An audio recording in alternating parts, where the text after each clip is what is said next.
What's going on, guys? Welcome back to the channel. It's your boy Sly Jordy, and welcome back to F1 23 career mode for the Imola Grand Prix. And if you missed last episode, it was our best result of the season yet, and our best result at Baku yet, or at least equaling it, which is really impressive considering this is the Season 1 Williams. But we secured not only a P2 in the sprint, in the Baku sprint, but also P2 in the full Azerbaijan Grand Prix, our strongest result of the season. Unfortunately, though, there was potential for the win, but yeah, we chose the wrong strategy. But getting a P2 out of that, amazing. And Leclerc coming out of nowhere to have a dominant second stint and win, as well as the fastest laps. So yeah, the softs to medium strategy pretty much surprising everybody, because everybody else went hards to mediums. I went mediums to hard, so surprising pretty much everybody by using the softs in the first stint. And with that, Leclerc is now P1 in the driver's standings as Verstappen spun out not too long into his second stint. We are P4 in the constructors, 11 points ahead of McLaren and just 2 points behind Mercedes. So yeah, unfortunately, Albon, he needs to start picking up the pieces a little bit. He genuinely should be competing with the likes of Alonso with our car. I don't know how he's got less points than an AlphaTauri, but whatever. It is what it is. Hopefully Albon, I mean, with that 92 rating, he really should be, but who knows. We got some parts to replace here, and that is the turbocharger and the gearbox especially. With that being said, we've got 2,377 R&D points to work with. The ignition system has just completed, which puts us at the top of the powertrain department in vehicle performance comparison. And we felt that, that we were at least close to the Ferrari-powered guys. But now, going into Imola, we're going to be the fastest car on the main straight. And Imola is a pretty quick track, so yeah, that's going to be really good. But of course, we also need to start working on the aerodynamics a little bit more. So these are very expensive upgrades, but they're going to be very, very important. So unfortunately, they don't come until after the Imola Grand Prix, but they're still going to be so important. We could also do the chassis as well. That also needs doing. We could do this. That'll put us equal with the rest of the grid, other than Haas and Alfa Romeo, of course. We were already ahead of those. And this will actually come before the Imola Grand Prix, if it applies, of course. But I'm going to stick with this one first, and if we have enough, which we do, I'm going to now get the cockpit weight reduction. We could also get tyre blankets, which would give us similar ones as well. So we're going to go with that one. So we've got 577 points to work with, so we could go with any of these. Right, so I think we're going to go with the turbocharger improved materials, because that's really annoying when it you know, wears out. So we'll go with that one. I don't want to be touching durability too much, but there you go. That is pretty much as much R&D points as we could possibly spend. So we've had the new parts come through the fabrication process. Marketing development. Okay, who do you consider to be your rival? Honestly, neither of these people. Definitely not Leclerc if he leads the championship. Maybe Perez. Maybe Perez. That would make a lot of sense, as he seems to not be doing well this season. But do I really think I can challenge Perez in the Williams? You know what? Let's go with it. Let's go. Perez is going to be my rival. Decision, but you handled it well. Thanks. I mean, otherwise we're going to keep getting pestered to choose our rivals. So, yeah, we'll go with Perez and get these weekly resources, and hopefully we get the plank. Let's have a look. Yes, we do. Don't have to worry about that. More weekly resources, and wow, our chassis and durability parts both apply. So all 4 of our parts going into Imola have actually applied. That is amazing. So let's go to tire allocation, because I keep forgetting to do this. I obviously want to go with softer, and yeah, without further ado, let's head on down to Imola. So I think this is our only Italian Grand Prix of the season. I have a little feeling that this is a sprint weekend. It's not, but wow, that is strange. We actually have a mixed weather for qualifying, which does make sense. Of course, the 2023 Imola never happened because it got flooded. hopefully we do get rain in that qualifying. That will definitely make things interesting. Because it said similar for Baku, but we never got the rain. But it will be raining in FP1, so FP1's going to be almost useless, pretty much. So I'll only be doing FP2 and 3. I'll still do FP1 for like for fun, I suppose. I like driving around in the rain, but whatever. That won't be in the video. But yeah, all of our things have completed. Those are all of our new parts. Oh yeah, so there were some new parts that came right after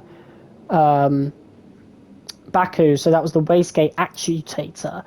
Oh wow, very, very high chance of rain in qualifying, especially in Q2 going into the first part of Q3, so that is certainly going to be very, very interesting. Let's actually have a look at our R&D to see where we are in the R&D chart, and we've actually leaped ahead of Alpine going into this, so still not close enough to the big five, to the top five, but we're technically already a part of that top five, as we've been kind of nowhere near Aston Martin, other than Jeddah when Alonso was keeping up with, me and Norris. Yeah, Alonso hasn't been doing the greatest at the early goings of this season. Well, actually, he's been the most consistent guy on the grid, P8s in every single race. Wow, that's not bad at all. But, he could be doing better. Who knows, though? Who knows? Maybe I don't know how that Aston drives. But either way, we are looking quite strong going into this weekend. And Imola was definitely one of the more difficult tracks in our My Team thing, but we got quite used to it towards the end. That's why I think Baku is more difficult. Like, the top 3 most difficult tracks, I think Imola is kind of the least difficult between that, Jeddah, and Baku. So I don't think we'll have too much of a tough time here, but who knows? Let's find out as we go into qualifying for the Emilia-Romagna Grand Prix.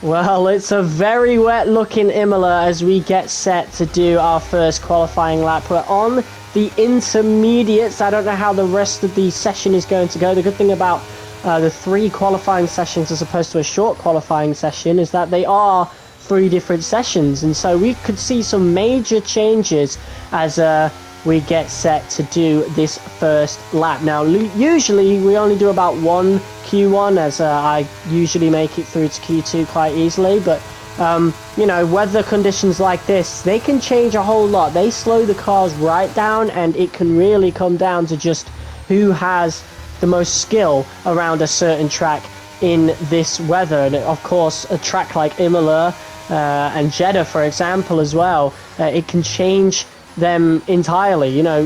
Really difficult sections are slowed down quite a lot, to the point that sometimes the tracks are made a lot easier. And in F1 23, intermediate conditions were actually one of our strongest traits in the My Team series. So I don't think it will be much different here. Who knows? Anything can happen.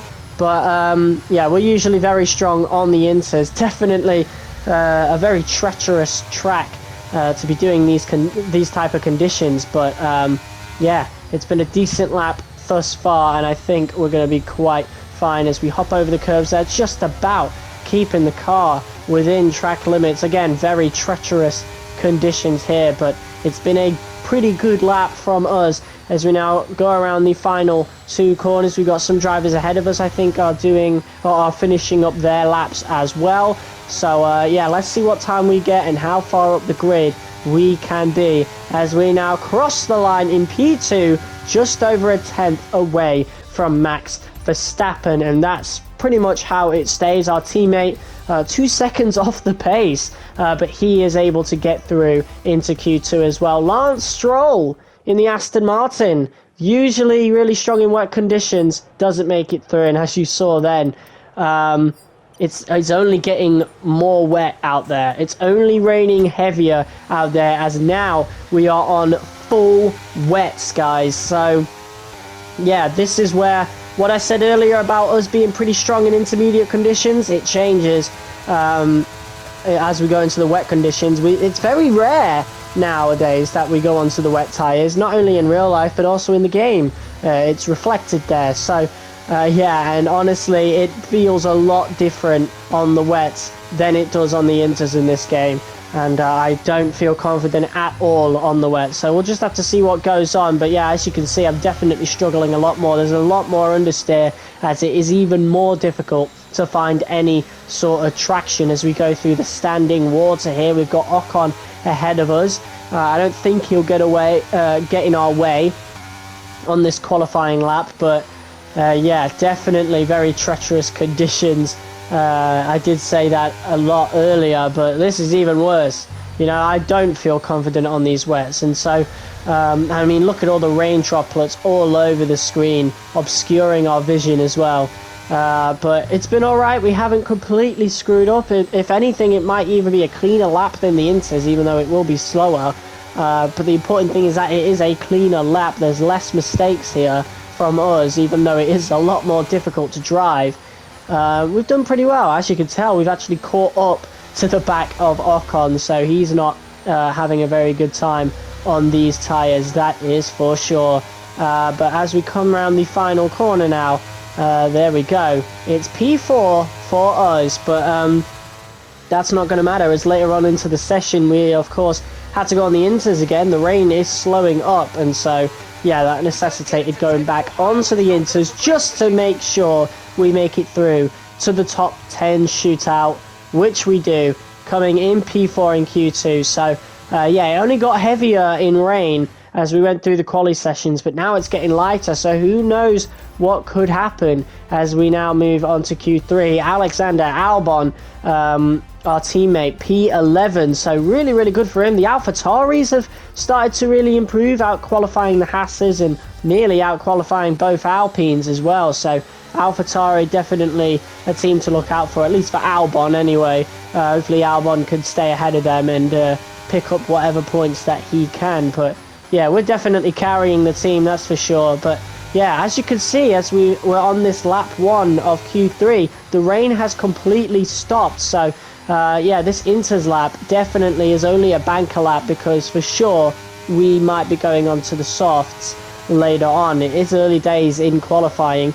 We've set the fastest lap here on the Inters until Carlos Sainz crossed, of course. We know Ferrari are very strong. So yeah, as we go into the pits here, the rain has stopped completely. The rain will be clearing up, and so we're really going to have to keep an eye on the track conditions as we head in towards the end of the quali session.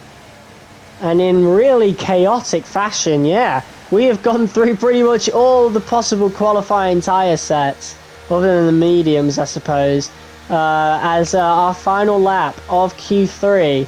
We will be going on to the softs. Everybody else has gone on to the softs. However, everybody is also behind us.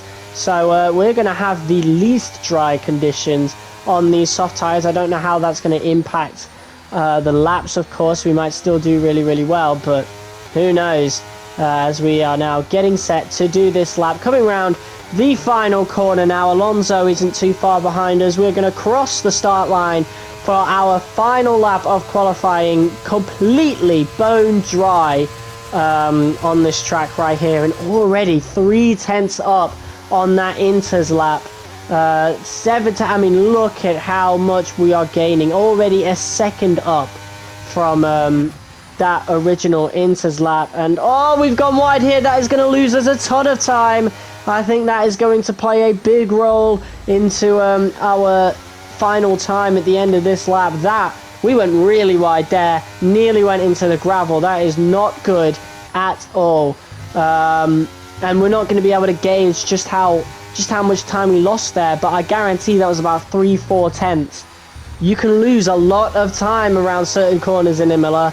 We seem to have done that corner just right, though. I dove a little bit later and tried to trust in the soft's grip to, you know, gain as much time as possible. But yeah, again, I think we would have lost a lot of time there. We won't know how to gauge it until after we've crossed the line, of course. We are going to be the first soft tyre runner to cross the line here in Q3 with 16 seconds left to go. 8/10 up pretty much, crossing the line with a 1:17.1, and oh my god, Alonso nearly a second up. Hamilton over a second, nearly over a second up as well. Oh wow, this is crazy. Yeah, we lost a lot of time there, and I guarantee a lot of the other drivers got a bit of a slipstream from the others as well. And look at us slip further and further down the standings here. We may as well have not even wasted the time coming out, as we qualified P10. It's a front row lockout for Scuderia Ferrari, Red Bull right behind them, McLaren separating the two Mercedes. Alonso is in P9. Wow, just a huge gap. I have no idea how that happened, other than, like, was it worth 7/10? Our little mistake? Who knows? But P10 is where we'll be starting. So without further ado, let's go to the grid. But of course, before then, we actually have to fit on some upgrades now that we've gained enough data to know which one we want to go for. And I'm feeling that major rear downforce upgrade in the aerodynamics section. Of course, I'm checking the chassis as well. Well, we got a lot of points to work with. 2,331. But yeah, we're going to go for this major rear downforce upgrade. We definitely want to improve the aero as much as possible, and we're going to go for that chassis upgrade as well. And we still got a lot of points, 599, so we can either go for a durability upgrade, or we could go with one of the powertrain upgrades. And I'm going to go with another powertrain upgrade to get as far away from the rest of the grid as possible.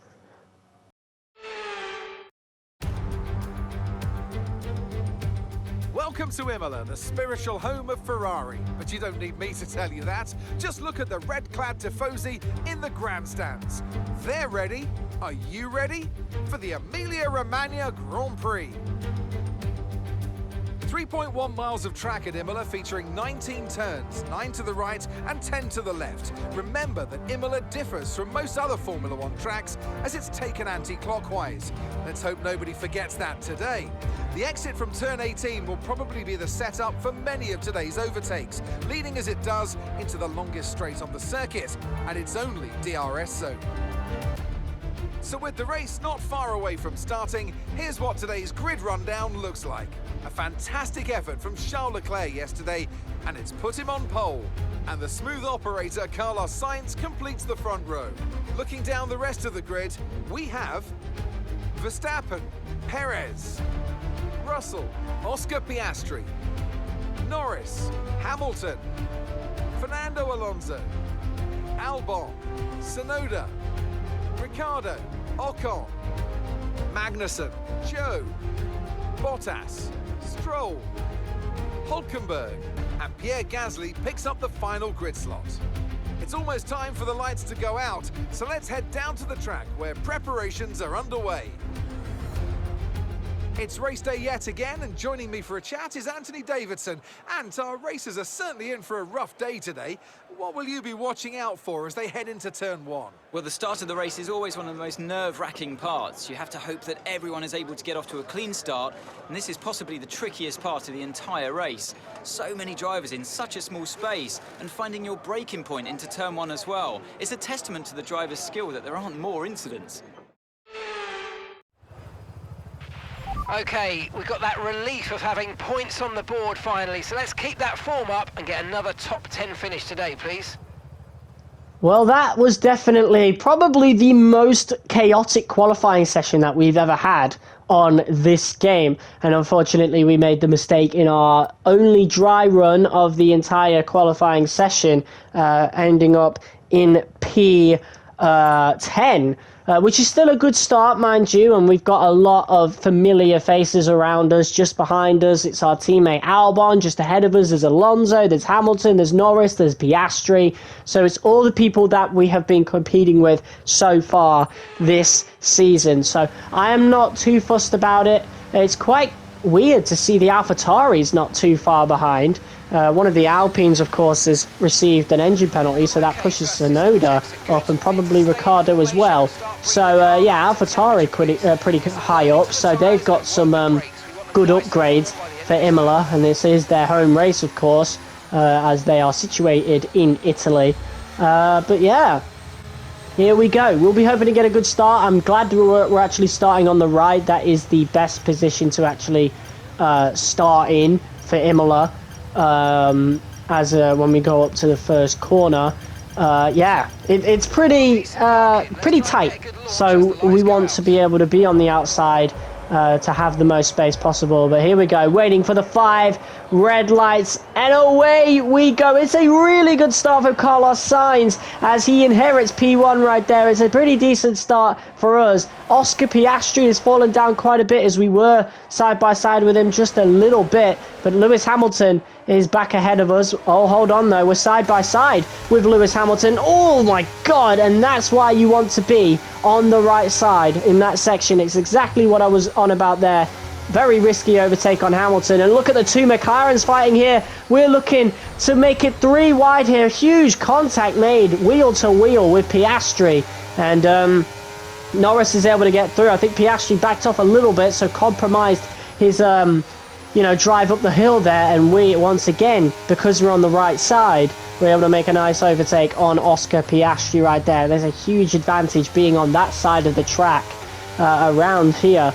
And yeah, it's a really good start for us, coming from P10, and we are now up to P7 in just a lap. And now we are looking to catch up to Lando Norris on the mediums. So we'll be looking to make the most out of our extra grip as much as possible. Just ahead, we've got George Russell, we've got Max Verstappen, I think that is, and Sergio Perez. Yes, it is. So Sergio Perez is the lead Red Bull. Ferrari have started a little bit of a gap up front here as we now skip ahead to lap 3, and look at that, getting really close to Lando, going down the inside in a very unorthodox place to make an overtake, but it is a place to make one nonetheless. And with that overtake done, we can now focus on George Russell up ahead, who is looking to catch up to Sergio Perez. Verstappen made the pass and has gapped him a little bit. But before focusing on that, we're going to have to focus on defending against Norris as he comes back at us down the right side. Now, like I said, that is definitely the place you want to be for an overtake, but we defended that quite well, made sure to stick to our racing line as the car in front, and we have secured that P6, and now we skip about 4 laps later, 3-4 laps later, as we are now coming up towards the back of George Russell.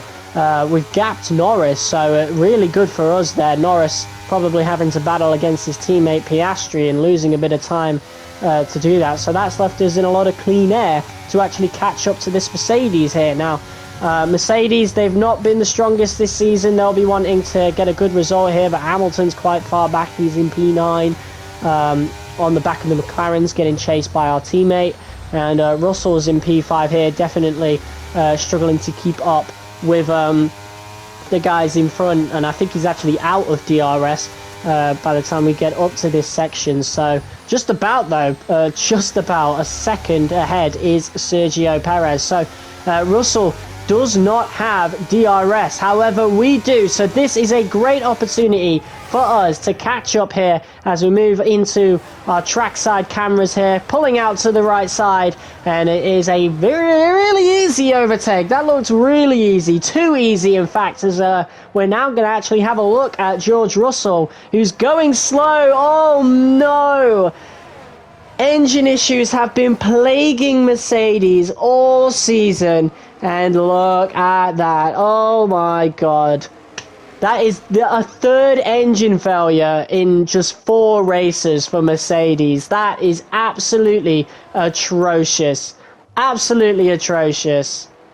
Mercedes just cannot seem to figure out what's wrong with their power unit. And it can't be the power unit, because we use it, Aston Martin use it, McLaren use it, and none of us have received any engine issues that Mercedes have. So it's completely down to how they've built their powertrain, that's for sure. And that is a beautiful pit stop from the Williams pit crew right there. They have not let me down all season. It's been great from them as we now come out ready for our second stint. This is on the mediums. I was thinking of going for an undercut or something like that, you know, after our last race in Baku. I definitely wasn't sure if I wanted to trust my pit strategy team, but it's been going well so far, and to be fair, we started P10, so you know, the stakes aren't as high as they were in Baku, but they could be. The only car in front of us is about just under 5 seconds ahead, and that is race leader Charles Leclerc. As we are now coming out, Carlos Sainz is just 1.5 seconds ahead as he comes out to the pits now. So we must be in a net P3 if Leclerc is the leader. Verstappen is still out, so he's gone longer. I think the Red Bull crew, they noticed that Leclerc had undercut, or not undercut rather, but pit before just to cover off the Red Bulls. So it's going to be really, really difficult for anybody to catch up to Leclerc. Ferrari have been up to a great strategy in these past couple of races that's allowed Charles Leclerc to not only take over the championship lead after Verstappen's spin in Baku, but he'll be able to extend it right here as he sets the fastest lap, although we're going to take that away from him. It's been a great lap from us. We get a bit of DRS from Sainz, and of course we've been using some ERS as well, and this is why, as we have managed to undercut Max Verstappen. And thinking about how far ahead Max was, that is a really bad strategy for Max Verstappen right there. It seems his championship fight is falling apart at the seams after a perfect start to the season in the first couple of races, but now he's stuck behind me. Now I'm not in the same race as Verstappen in the championship standings, but we're also not far ahead enough in the season for me to really care about letting him through. So I'm actually just going to focus on Sainz and try to keep ahead of Verstappen. If Verstappen makes a real claim to an overtake, I'm not going to fight him, because again, in the grand scheme of things, we're not in the same fight, but he's on the softs, and the longer he is behind us, the more advantage that we are going to have. And I think we could catch up to Sainz here after how much we've gained on him since he's on the hards, and that is just perfect braking. We are right on the back of Carlos Sainz now as we come round the final corner. Sergio Perez leads, although he has just pit, so Leclerc will once again be back in front. And look at this, pulling out to the left hand side this time. I'm that confident about this overtake. It is beautiful, and Verstappen will be looking to make an overtake in on the inside, and he actually manages to do it. That's a really good overtake from Max there. So we still have to worry about him a little bit as we are now in P2. So it's been a really good race from us starting in P10, and we now skip ahead to lap 16. It's Max Verstappen now creeping onto us, but he just doesn't get anywhere near us. You know, he doesn't get close enough. We just seem to be so good throughout the course of the lap that he just can't seem to get in a proper position for it. But here we go. I'm moving out the way from him now, and yeah, he squeezes us a little bit out of frustration. The chances of him catching up to Leclerc in this race now is quite slim. So for now, it's all about damage control for Verstappen, and P2 is the best he can do. I don't think he'll be getting fastest lap now anytime soon, as those softs are definitely rubbing in quite a bit now. So now for us, it's just all about defending this P3, defending once again a podium spot as Sainz creeps ahead just a little bit wheel to wheel, but we managed to defend that really, really well. And he put a little too much into that. He lost half a second to us from doing that. But we got to be careful, because the longer we go through this Grand Prix, the more advantage Sainz has. But because of all the fighting that all the defending we were doing, Perez actually managed to catch up and make an overtake on Sainz. So that's not good for Ferrari in the grand scheme of things. In the Constructors' Championship, they'll be wanting Sainz to catch up, to keep up with Leclerc as much as possible. But yeah, I guess I'm always Sainz's worst enemy in F1 23. I don't know what it is about this game and Carlos Sainz battling me, but I am always this man's worst enemy. Sainz undoubtedly would be doing a lot better in these races that we do on the channel if it wasn't for me. So yeah, but our final lap right here. It's been a great race for us. Yeah, I think we did this strategy to perfection, and I think it's only a matter of time before we can properly fight for the race win. I mean, we could have in Baku, if we had the right strategy, it could have been there. But here is the star of today's show. Charles Leclerc on home soil wins the Imola Grand Prix. Max Verstappen takes P2, and we are going to come home to secure another podium for Williams. Okay, good job, mate. Really, really well done. That was a fantastic drive. Bring it home.